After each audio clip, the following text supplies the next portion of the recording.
Good morning and welcome to everyone. I'm going to let people, it looks like people are starting to come in, so we'll give people a minute to come in and get set, and we will begin the panel discussion and presentation in just a moment.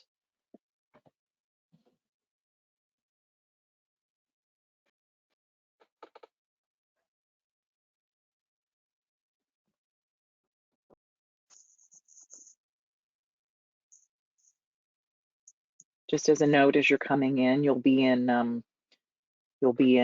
listen only mode, but we'll have the opportunity to provide some questions.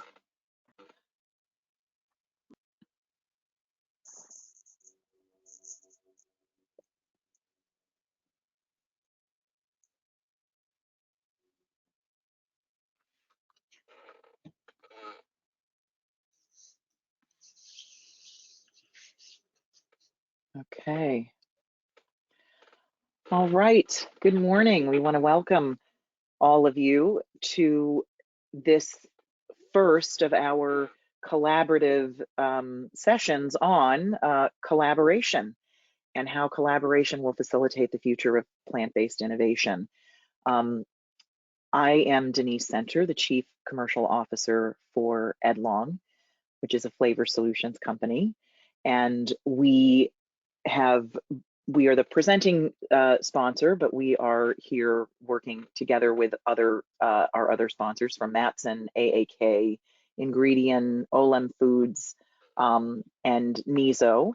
And I'm going to have these individuals who are on our panel introduce ourselves, but I think it's really important to understand that this came together as this group of companies began to collaborate together to solve problems for our collective clients and work together, and I think you're going to find that this group of individuals has a lot of insight that will be very helpful to you. So I want to start by having each of our panelists introduce themselves. So Dan, why don't you get started?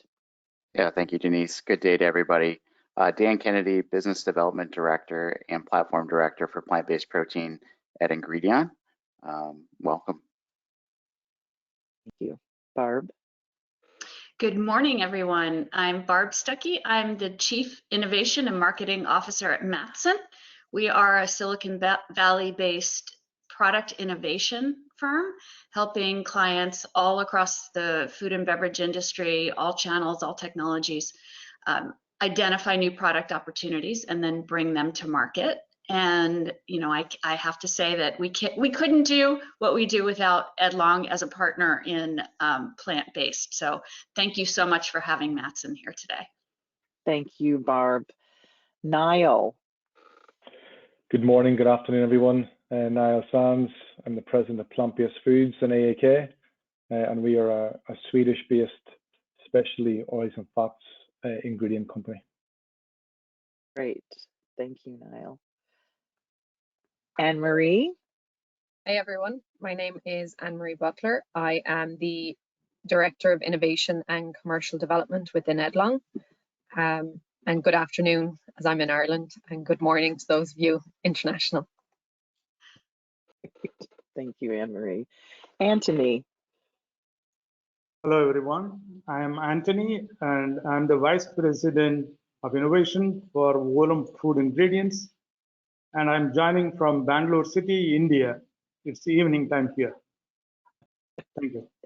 Thank you for taking the time, Anthony, and being with us. And Renee?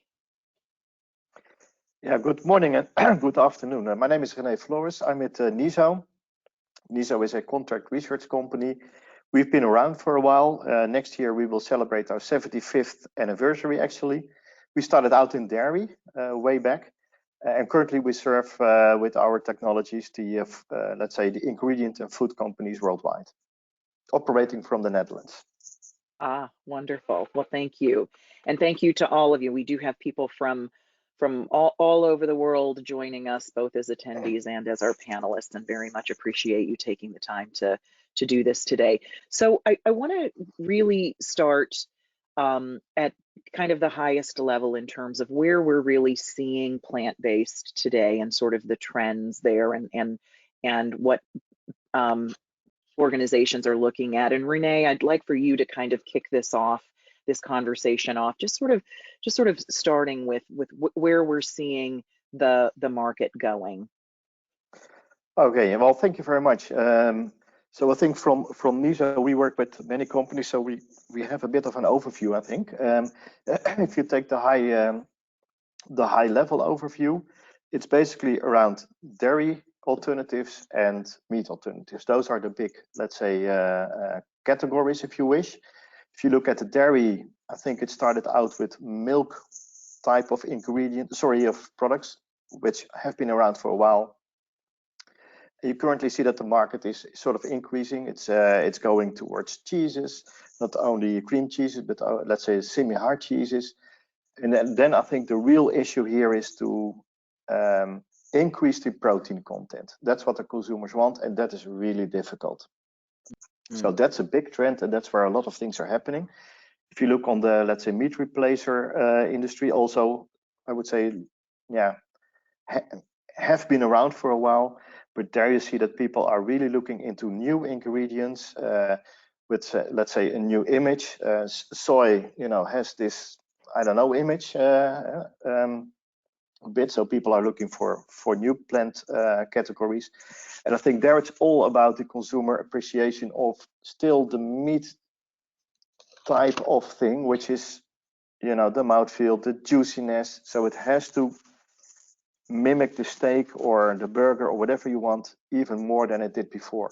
So there it's really about the next level product innovations. I think those are the big two things that we see. But I will stop here with what we see from our point of view is that the innovation speed and the amount of work that is being done in this field is increasing tremendously. In the last 4 years, it's really exploding. We organized a conference last week, and I think it's nice to say about that, because there we looked at, let's say, the number of groups that are worldwide looking at innovation.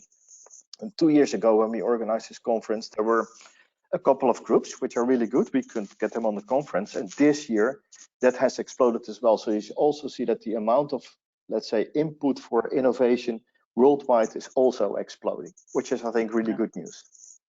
Wow, I think that's very interesting. And Barb, I know, this whole innovation part is what Matson does.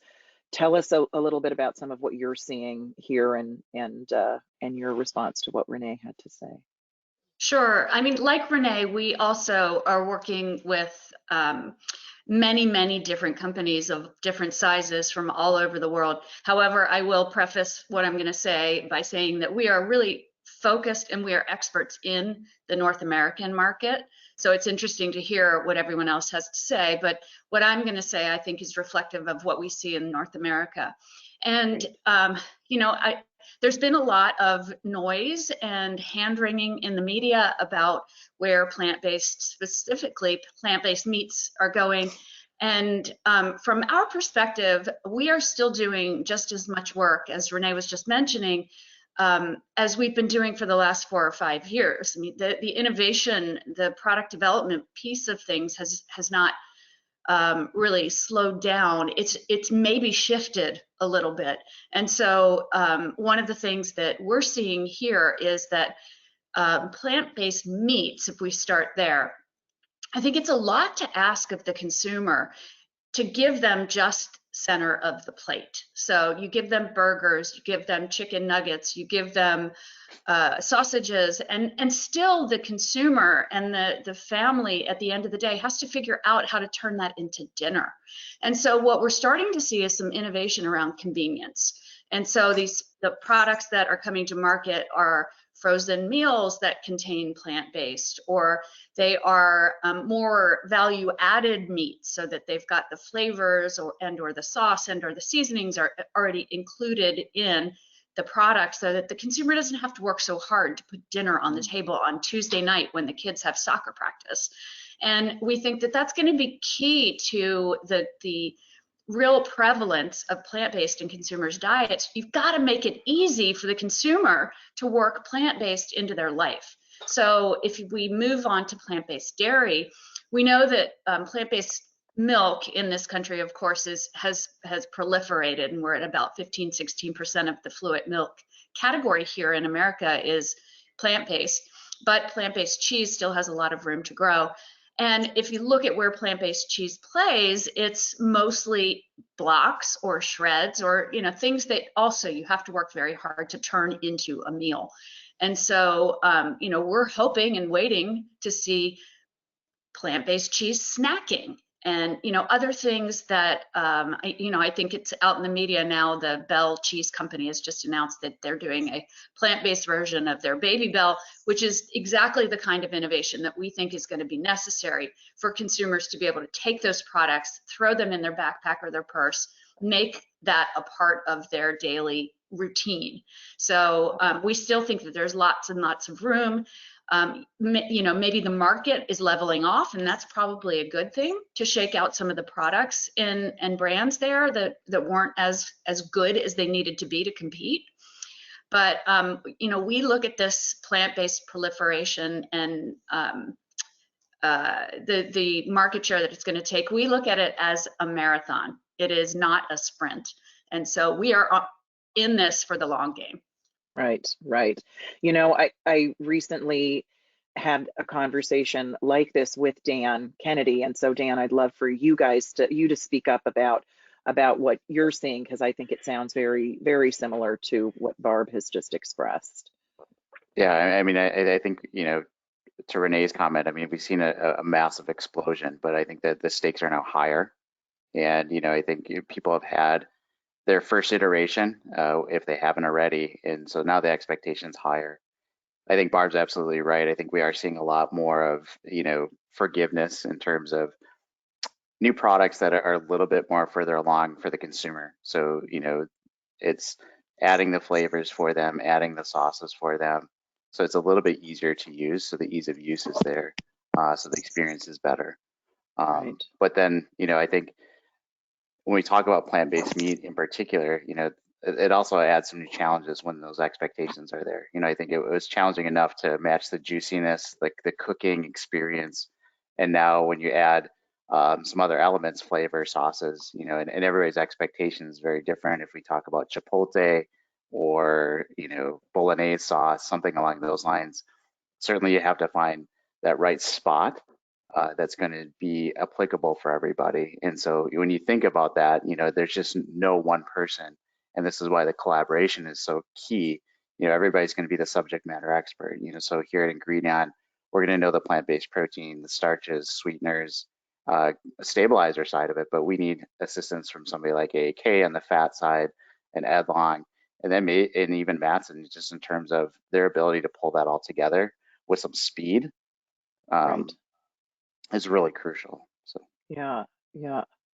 I'd really second what Dan is saying about the collaboration piece, because everyone gets very bogged down in the whole protein thing, but protein's only one part of it, and the other ingredients are what facilitate being able to deliver that protein to the consumer in the right way.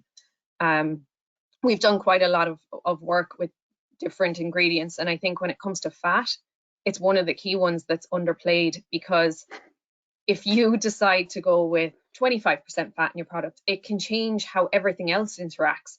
So getting all of the parts together early on and understanding what you're targeting, what your nutrition profile is going to look like, how you can then flavor that, how you can then bring it to the consumer in the right package is really key. But the earlier you do it, the more optimized your formulation is. The ingredients aren't challenging each other, they're working together. And I think that's how we're really going to progress this space.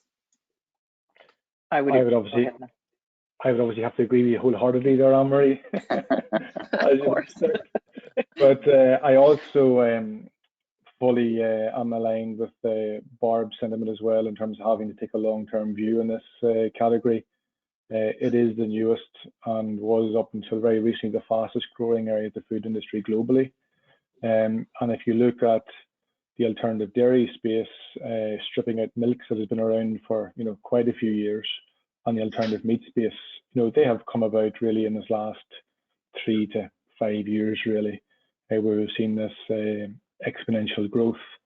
And when you make the comparisons then to real dairy and real meat, they've been around for many, many, many decades and have had that time to refine their business model and grow their economies of scale. And yet it continues to be heavily subsidized.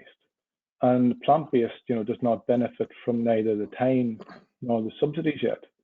So here in AAK, similarly, we are taking a very long-term view. The current moment where we are, we have seen a slowdown in consumer sentiment, be it through SPINS data in North America or SE Nielsen data in Europe. We see it as a speed bump, and we're committed, to partnering through collaboration with our friends in this call to produce better food, better tasting food, and more affordable food, because again, that's a key element in this, certainly in the current living crisis that we're living through at the moment. So there is a couple of hurdles, but we will get through it. Right. It's an interesting dynamic and not one that's really a surprise. You see this adoption curve that happens no matter what industry you're in. Having spent the vast majority of my industry in the technology space and in Silicon Valley, that early adopter comes in and really drives, the hockey stick. But the real sustained growth happens as you get into those kind of early majority and mid adopters in there. And I think that what we've seen are the consumer that's very willing to, because they are almost mission-based in their adoption, they're very willing to tolerate more in terms of taste and issues like that. That as you get into that space that's really more driven probably by the better for you needs, they're going to be less patient, and so you're going to see that a little bit of a slowdown. Anthony, I'm interested to see what OLM is experiencing with regards to this trend.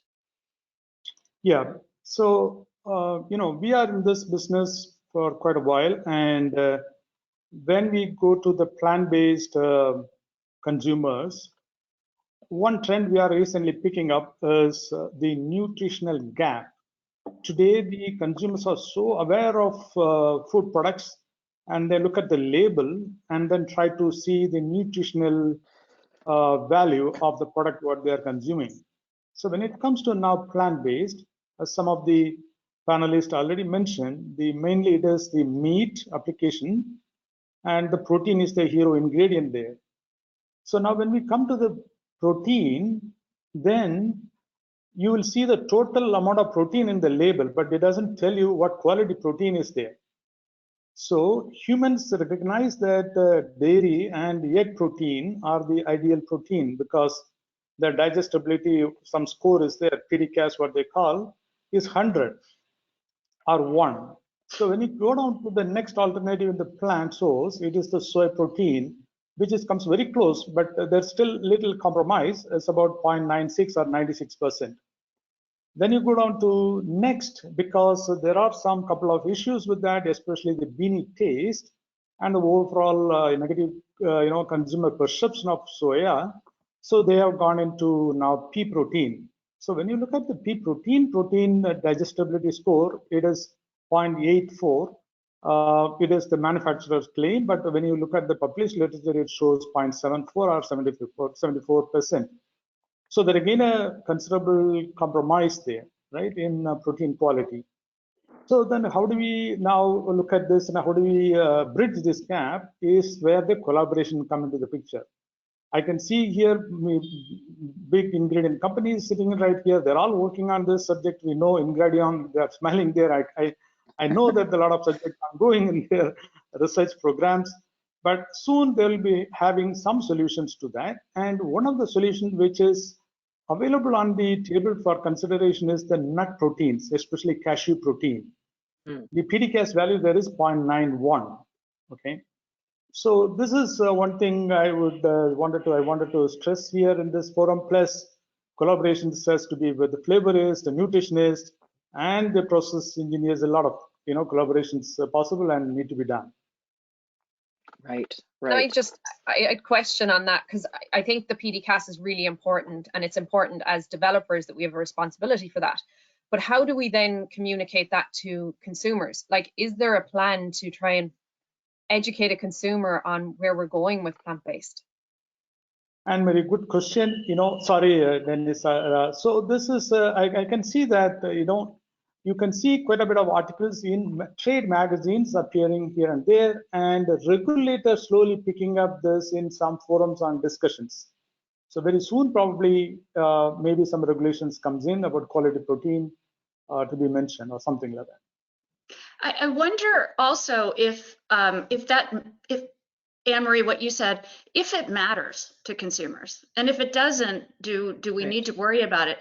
I think from our perspective, because we're sitting in front of consumers all the time doing focus groups and talking to them online, I think what really matters in the long run for, at least for center of the plate proteins like meat alternatives and also probably cheese, is satiety.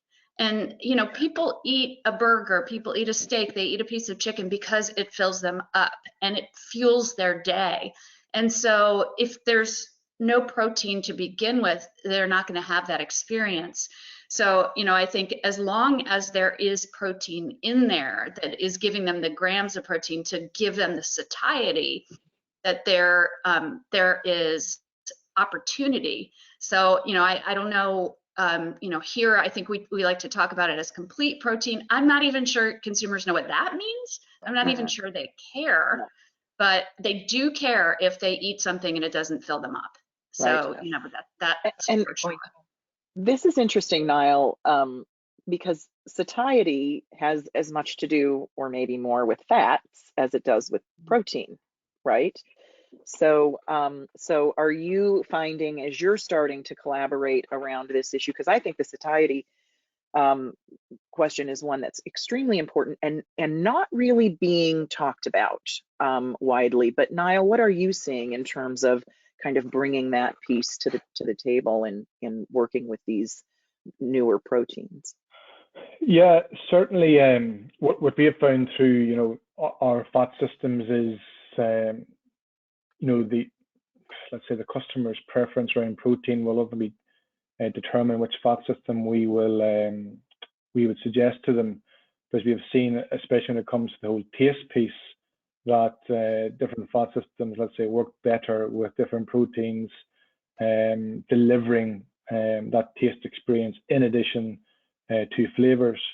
On the satiety piece, yeah, obviously comes into it as well. But if I'm being really honest, our focus up until now really has been around getting the taste piece right, on working with flavors and working with the protein partners as well, but also texture. And again, with that, obviously the fat plays a part depending on the delivery system that we use from a fat piece, but also the really important pieces you get with the coating, with the mouthfeel from different fat systems as well. And again, that all plays part in that taste experience. So that has been a large driver, in addition to, as I said in my opening comments, affordability. We have to put that on the table as well. Right. There is a massive gap today. It is getting bigger because of the cost of living crisis, and it's not doing anyone any favors in the category. And therefore, that is one of, let's say, the 3 pillars which we're very much focused on in AAK. Yeah, that's, I think, And real. Go ahead, Dan. I'm just going to call in. yeah, I just, if you don't mind, I would like to circle back to the quality of protein piece a little bit. Yeah. Just, there is a certain segment of consumers in areas that it does matter. And I think from an ingredient side of things, I think this is where protein blends are going to come into play, or particularly plant-based protein. So it adds some value, I think, in terms of functionality to protein blends. And also you get a better PDCAS score. Where this matters is there's a certain segment of consumers that's going to be knowledgeable. They're going to know this. I also think it's school food service, where I think this proliferation of plant-based is becoming more and more critical, whether it be lifestyle choice and or allergenicity for a certain segment of the population. And there, when you have an alternate protein product, that PDCAS score does matter. And so I think, that is a significant portion of this, and also a significant opportunity to get plant-based in front of existing consumers and future consumers in terms of changing the paradigm. So they're used to plant-based diets as opposed to the traditional, dairy, egg, meat type of diets. So I would agree with you, Barb. Does it matter? Most of the time, no, but there is probably some segments that are really crucial for us to be successful as an industry moving forward, where that protein quality does become a key thing. I think that's really But I think it's not only the quality that matters. I think if you look at the categories, let's take dairy as an example. Mm-hmm. Already reaching, let's say, protein levels which are more or less acceptable is already difficult. And so I think for the vast amount of consumers, I mean, this is what is happening in the Netherlands. They are much more aware of the fact that if they take an alternative, they should also look at how much protein, for example, is in there. And the differences are still huge. So people are more or less first looking to get at least proteins in. And I think then there is probably a niche of people who are really aware, which take PDCAS or whatever into consideration. But in general, people are already aware of the fact that the protein levels are in many cases just far below, let's say, the competing dairy alternative. And I think this is already a gap that needs to be and can be covered. I would add to that, sorry. No, go ahead, Anne.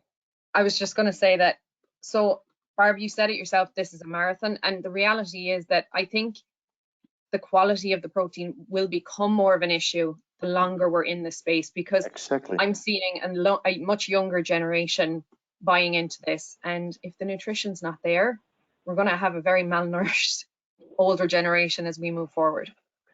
So I do think it has a play, definitely.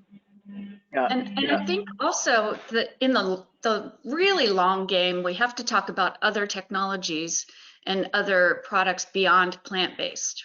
So, we're working with clients who are on the bleeding edge, meaning, they're not even ready, they're not even commercialized yet. But what I'm referring to is non-plant-based sources of protein, for example, fungi or precision fermentation, cultivated meat, microbial sources.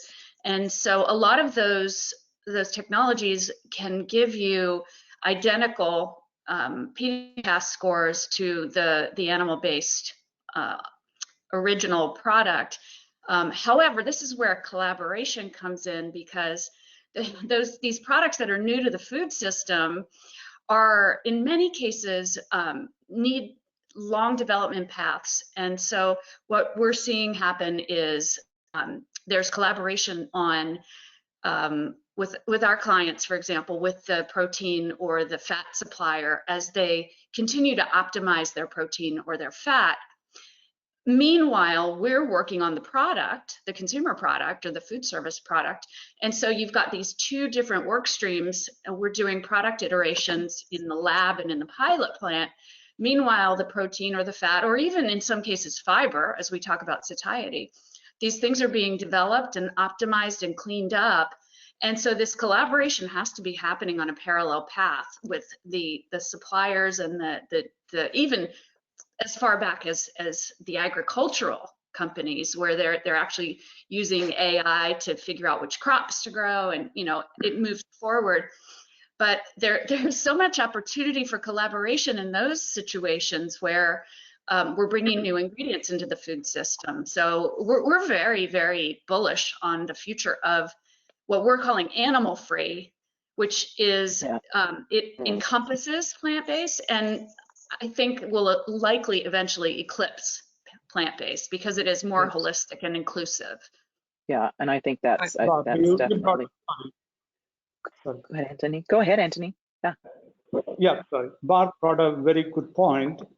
The whole thing, collaboration has to start from the farm level, where the agri-scientists or the plant scientists about the right choice of the plant. Could it be lentils?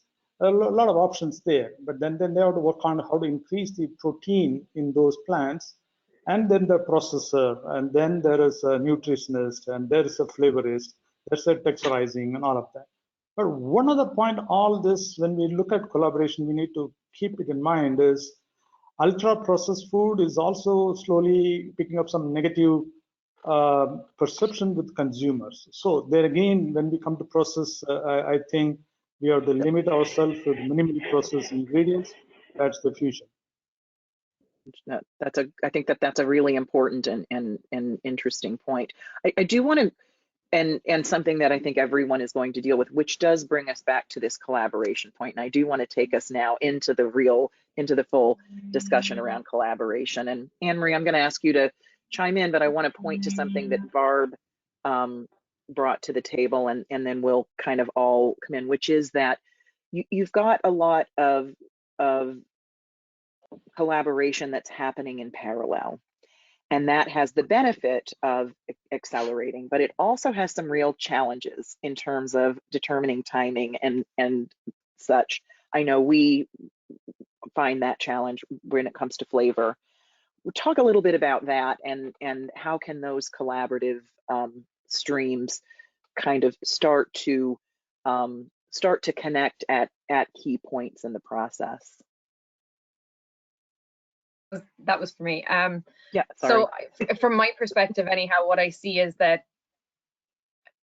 from the more I interact with people, I get so many people approach me and go, I have this amazing ingredient. And you're like, okay, ingredient, how do we get that to the consumer? And they've only ever thought about their one space. And they're like, but it tastes great. And I'm like, okay, does it? What happens when we put it with other ingredients? And it's not often the case that once it's processed, to your point, Dan or Anthony, that the processing, the interaction of other ingredients, it all creates just this need for flavor and taste, because at the end of the day, it doesn't matter how good your product is in your mind, it's if consumers will buy it again. And what we find is flavor is often the aftertaste or the afterthought. It's the case of we need to get the functionality, we need to get the nutrition profile, we need to get all the other pieces right, and we'll just put in a flavor at the end. If that's how you're going to operate, we're going to be a very, very slow industry in progressing innovation. It really is what I think, what Dan and Barb, and to be honest, everyone here has said, it's that working together. And the reason you're working together is because the protein plays off of the processing, the fat, the other ingredients in the mix, the texturants, how it's going to get to the consumer shelf, what's the shelf life going to be. And in order to make sure that the taste is as good as it should be and not costing you a fortune, bring it in early and you get to work with the ingredients you're doing. So that, like, if at the early stages we get a protein and we find there's some bitterness coming through and we find that we've a bit more fat than we might need, maybe we can take down the fat, or maybe we need to increase the fat to improve the mouthfeel. Whichever the case may be, you can make those balances earlier on, and then you're optimizing your flavor as you go, as opposed to having a fully formed product that tastes terrible and you're trying to put flavor in that fights against the bitterness instead of leveraging it, or fights against that fattiness and you're not leveraging it. That's the opportunity. Right. Diana, you are, I think, just in conversation and what we're seeing, you guys are doing a really good job in terms of kind of that iterative collaboration, if you will, bringing your collaborators in and out. Talk a little bit about that, because I think that's a really important thing for people in food manufacturing to really understand. Yeah, and I think it really, the important thing is, what's the goal?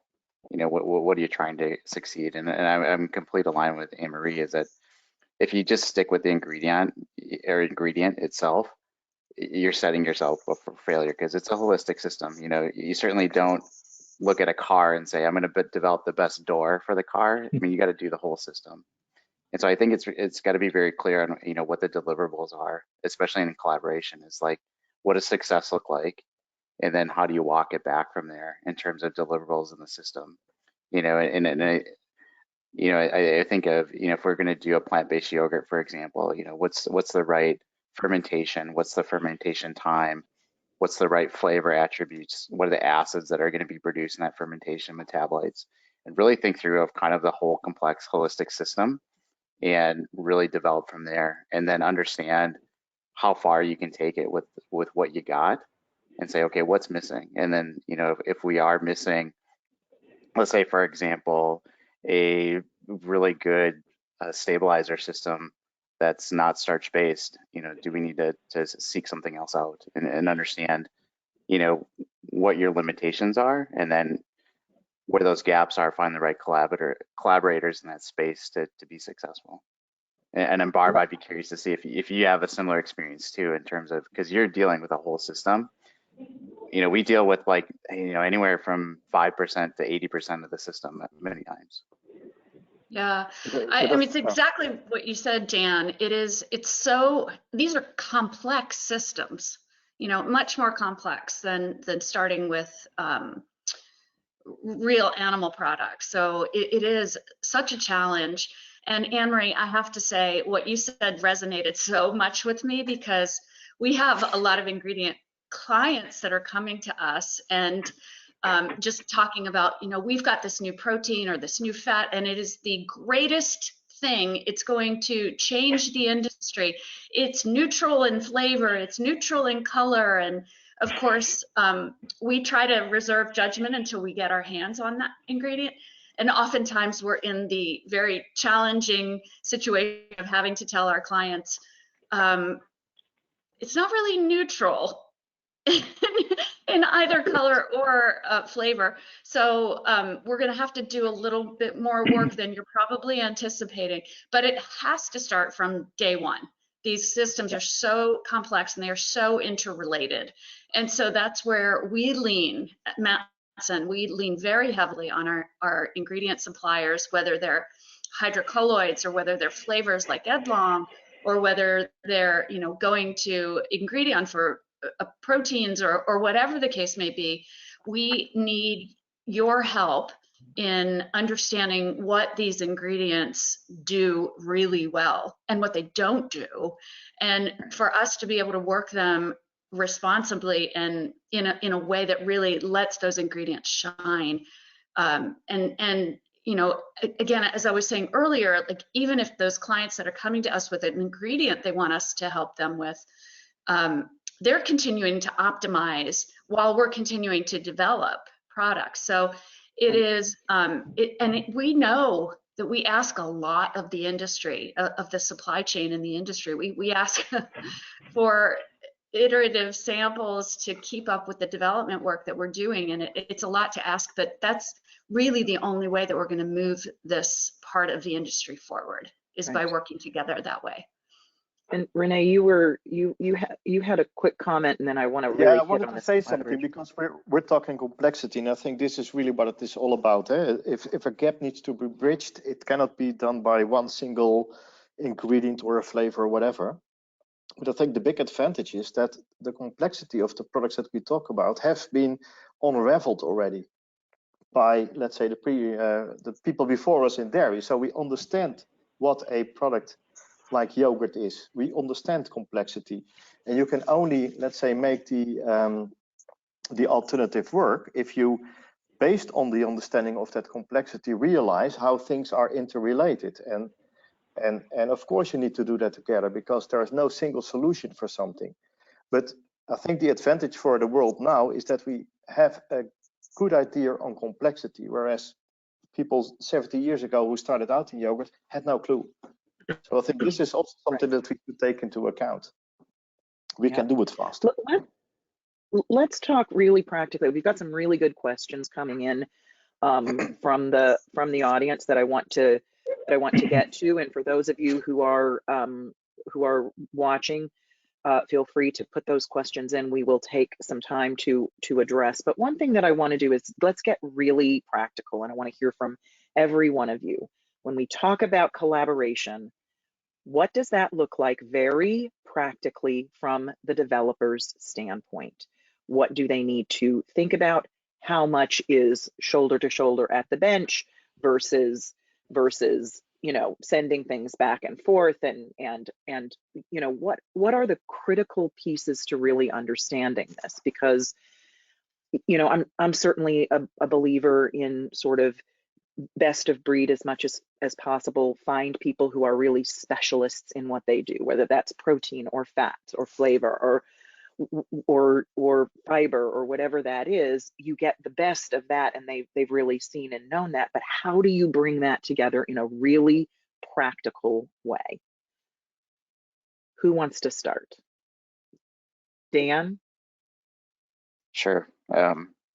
So I think in terms of being very clear, on accountability and responsibility and the collaboration, I think is key, number one.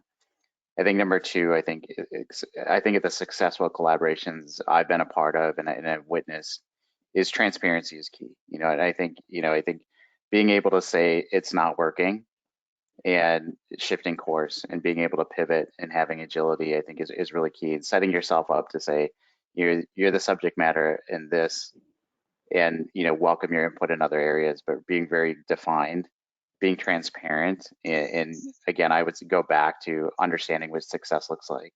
I think are really key components of a good collaboration. Yeah, I would echo that, Dan. I would say that when you're looking for collaboration partners and how you embark on a project, I think the foundation is no different to how you'd recruit people, in terms that you're looking for the right specialist skills and knowledge, as you allude to, Denise, along with the values and behaviours to make sure they're aligned, is absolutely fundamental. And again, having that sort of value and behavioural alignment between organisations to truly collaborate is fundamental, and as Dan said, underpinned by trust and transparency. But thereafter, whenever the project kicks off, it's multiple stakeholders in often multiple different organisations, and it's about recognising that at the end of the day, potentially, the customers are all mutual. So if one fails, we all fail for our mutual customer here.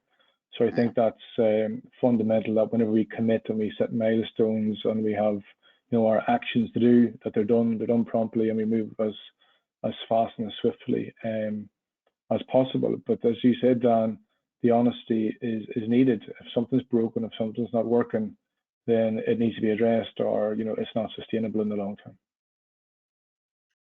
I would add to that and say that having it run through the whole company as well is key. So it's not enough for us to sit here and go, I'm going to collaborate with you. It has to happen even at the most ground level, so that the teams are collaborating, so that there's that expertise has been leveraged scientist to scientist, and that you do have that opportunity for that quick turnaround bench support. But then it also bleeds into other elements of the organization, where somebody's working on a project and goes, actually, I know an expert in AAK or Ingredion or OLAM or Matson, wherever it is, or even NISO, and you can call on them for an immediate help on other things outside of what you're even doing. Yeah, I would also say, Denise, you started by asking about practicality, and I just want to make a case for human to human interaction. Mm-hmm. After 2.5 years of doing everything via the video call, there is nothing like standing side by side, tasting the same product together, cooking the product together. And we are not afraid to send our developer to work with our suppliers and stand there in the lab and test 17 different flavors in a day. Right. So, I would love to see more invitations from our suppliers to, come on, send your team members out, and we're happy to do that, because eventually the consumer has to do that. They have to put the product in their mouth. They have to cook it on their own stove, and understanding those reactions that are happening, whether they're cooking reactions or whether they're sensory reactions when you're developing, it's so critical. And sometimes I think we all say, oh, we're all so busy, we'll ship you stuff and we can get on a call. And there is nothing like side-by-side, real face-to-face collaboration. Okay, if I may say something. Yes, go. Go ahead. Say go ahead, on Renee, and then Anthony. So I've been with the CRO company I'm with for a long time, and I've seen a big change actually in the last 20 years. Especially companies have been much more outlooking, because they have realized the knowledge out there is much more than we can ever have in our own laboratories. So that, I think, has changed really worldwide. But key to it all is trust. And trust is not a contract. It's a signature, but trust in the end is something that people have. And I think that's what we really see changing a lot, that companies also realize that by starting out on a trustworthy level, or starting out with trust, they can, let's say, be much quicker and get more information if you wish. And again, then side by side, and I agree with Barb there, that's also an element that really makes a difference. Right. Anthony? Sorry. Yeah. So, today in most markets, food is in abundance, right? So if someone has to go and buy a product, as earlier Bob just mentioned about nutrition, all that, though it's there, but a repeat purchase or a consumer will come back to a product if it tastes good. Otherwise, he's going to look at the nutrition fact and maybe tasting it once, and then if it is not taste enough, he's not coming back. How do we then do it, right? So their first priority, I would suggest that the flavor is the most important part, and the taste and flavor has to come together. So then they have to look at the nutritional part, of course. Then I mentioned about few options there. There are plenty of options, but neutral taste is what we've seen, because otherwise it's all going to be a little bit of a beanie taste in most of the options available today. Then there's a texturizing in that order, I would say. So flavor and the nutrition, especially protein quality. And the third, I would put it as a texturizing. But these are the one making it for the consumer to come back again by your product. I think that's great. Second that, Anthony. Taste is always the most important. Yeah, of course. So we have got a lot of good questions. I want to kind of round up sort of what I heard you all say with regards to collaboration, because I think that these are really important takeaways. So I think really starting with understanding what success looks like together, and that requires, kind of coming together and creating that, and ensuring that there's real clarity in the roles and the responsibilities and the processes. And this requires a lot from the client and from the collaborators who are brought together, because you need to be brought together. And we know that this can work because this group of people didn't just show up here by an anonymous invitation. They showed up here because we have been doing this.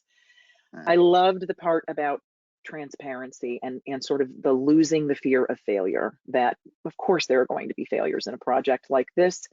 We have to recognize that we are all in this together, and if one fails, we all feel the pain in the process, but we need to be honest about it and transparent so that we can move forward.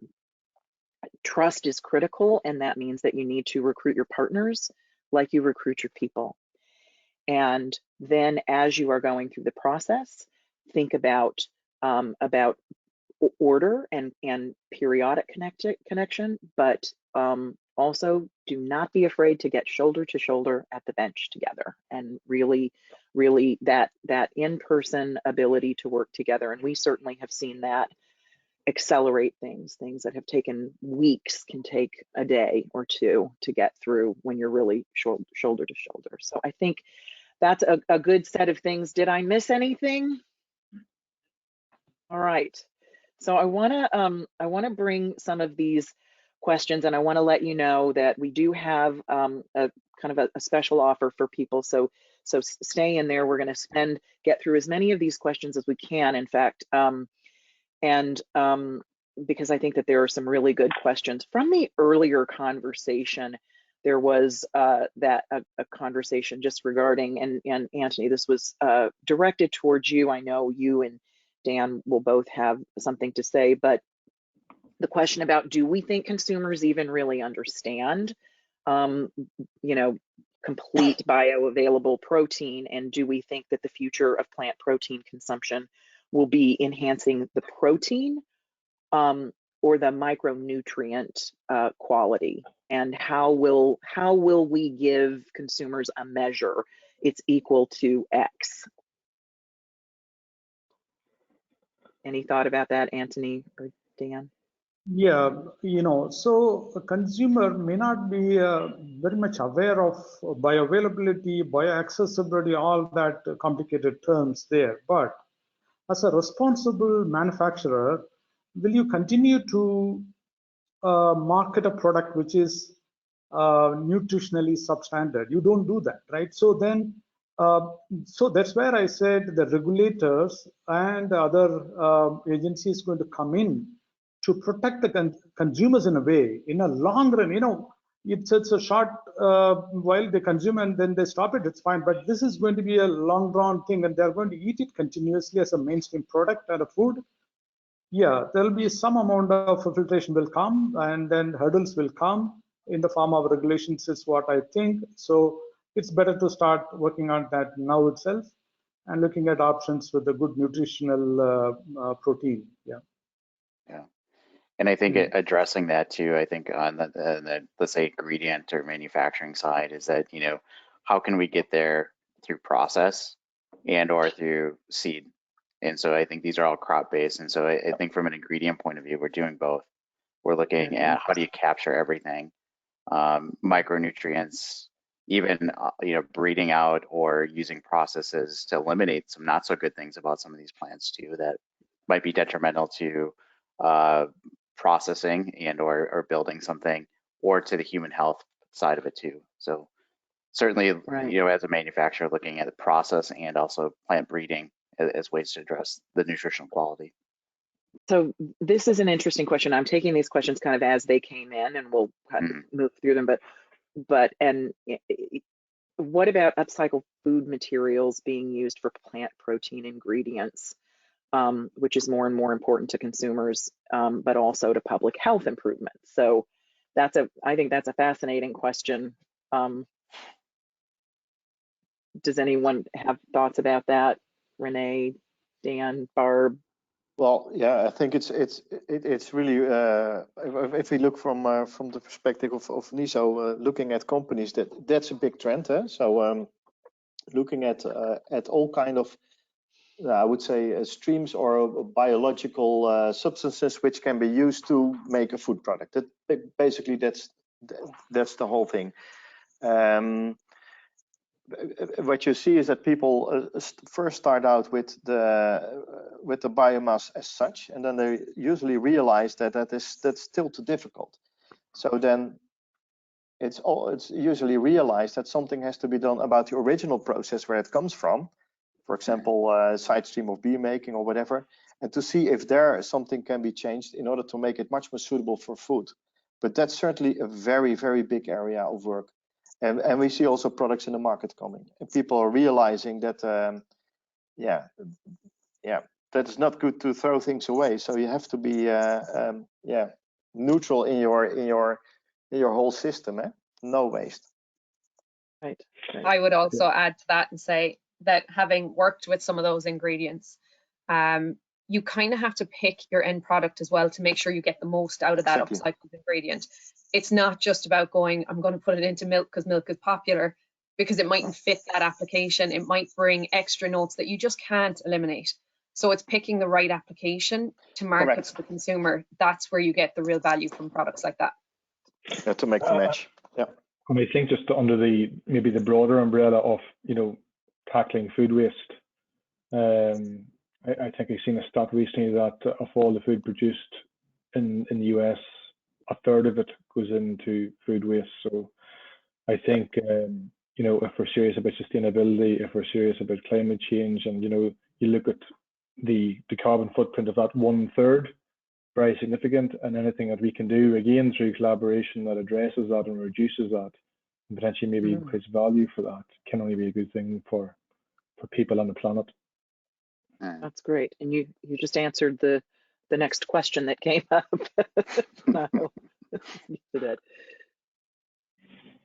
If I can add one thing to the upcycling thing too, and I think to be responsible, I think we shouldn't just limit ourselves to the food application. I think there's a huge element of packaging that upcycling can be a part of as well. So, because I think to Anne Marie's point is that once you start adding that upcycling, it might be a good idea in theory, but are you driving away taste and functionality in doing so? So, right. I think we look at upcycling, it needs to be broader than just food.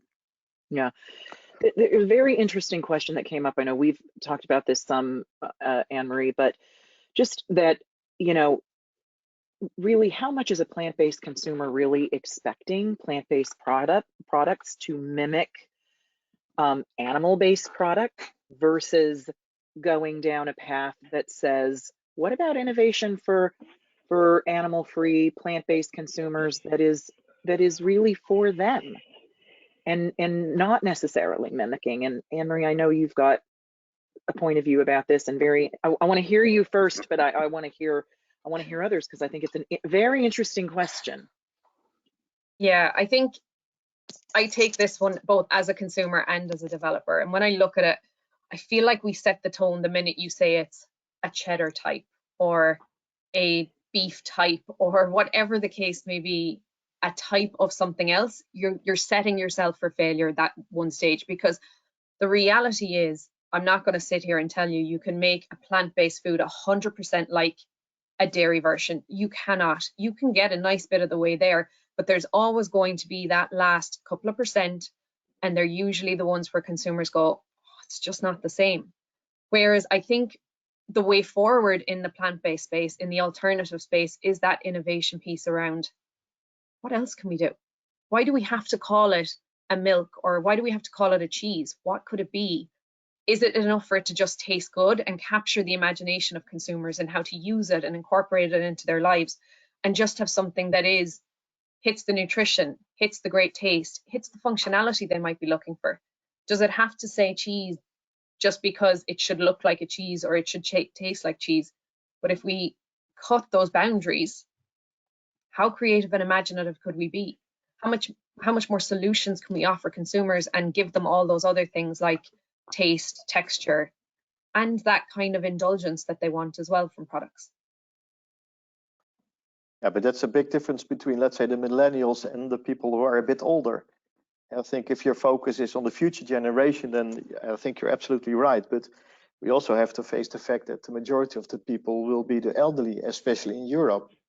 So you have to also focus on these people, and they are probably looking for something that is at least resembling something that they already know. So thank you. For the moment, you have to do both. I think it's actually a very difficult question to answer, because it is ultimately based on perspective. And we have conversations with our customers about this all the time, and they obviously do their own market research to generate their own insights, and some will say mimicking is not the way to go, and next they have another meeting and they say mimicking is the way to go. And therefore I think that's just reflective of the demographics, the geographies, and the cultures that are buying into this, and whether you are a flexitarian, a vegan, a vegetarian, on your age profile. And all of those groups and subgroups have different opinions of what it should be. And I think that in itself, certainly here, whenever you walk through the supermarkets here in Europe, reflects in the complexity of the category whenever you look at the shelf, because there's everything in there. And I think it's confusing to consumers, because there's some products that do mimic, there's some that don't, that there's some are based on new technologies, there's some that are based on mixes of vegetables, and it's all under one big category of plant-based foods. And I think the customer's just confused, and maybe confused as all of us on this call, if we're being honest with each other. So I think it's a hard question to answer, because it is very relative to the conversation, the category, the demographic that you're targeting, and that is diverse. Right. I would agree with that, and I would just add that I think some companies are doing a better job of communicating to consumers to help with that confusion piece. I think I agree with you. Plant-based, you need both, because people are at different stages of their journey of plant-based. Me, for example, I'm really just beginning to allow myself that kind of plant-based milk stuff as my first foray into it. And I will say, I find it so useful when I go to the supermarket and I do see this one's for coffee. Let's keep it simple. This one is great in coffee. This one is better in cereal. That's how I tend to purchase my milks. And I think it brings us back to that communication piece with consumers, where we really have to highlight to them what the benefits are to them as a consumer, what this brings to the party, as opposed to every other product. And not in a way that knocks the other products, but that really offers them other options, other eating occasions, other drinking occasions. That's more what I would say we need to do as well. Right, right. And at a broad level, I think we don't want to run this fallacy that a product is going to fit everybody's needs at one time. There's no magic bullet here. It just, and I think this is clear, you know, going back to the theme of collaboration, be clear on intent and your goal and what success looks like. Right, right. So we've got a number of questions, but we have run out of time. And so what we will commit to on our side is coordinating. For those of you whose questions weren't answered, we will pull together an FAQ or a Q&A and work with our partners to get these answered over the next few days and get this out. We will get a recording of this out immediately that you can share with colleagues and go back to, but we will do a follow-up with a Q&A on here because we did get a lot of questions that we're not able to get to. I do want to say that that you will be receiving with this, with the link to the replay. Also, we want to make an offer if you would like to do a session, either an innovation session or a problem-solving session. We are offering that to those of you who are on this today, and really want to invite you to take advantage of that. I think you'll find a lot of benefit to doing that, and we will bring to the table the partners that can really help solve that problem. So when you get that, please take advantage of it. I want to say thank you to all of our panelists. You guys, your knowledge, your areas of specialization are just incredibly impressive, and we look forward to doing more of these and bringing, you know, more of this perspective together. There's no question that collaboration is critical to move forward with speed and with quality. And so thank you for bringing your knowledge and expertise to this today. Very much appreciated. You're welcome. All right. Thank you. Thanks, Thank you. Denise. Thanks everyone. Take care, Take everybody. care, everyone. Bye. Bye. Bye. Bye-bye.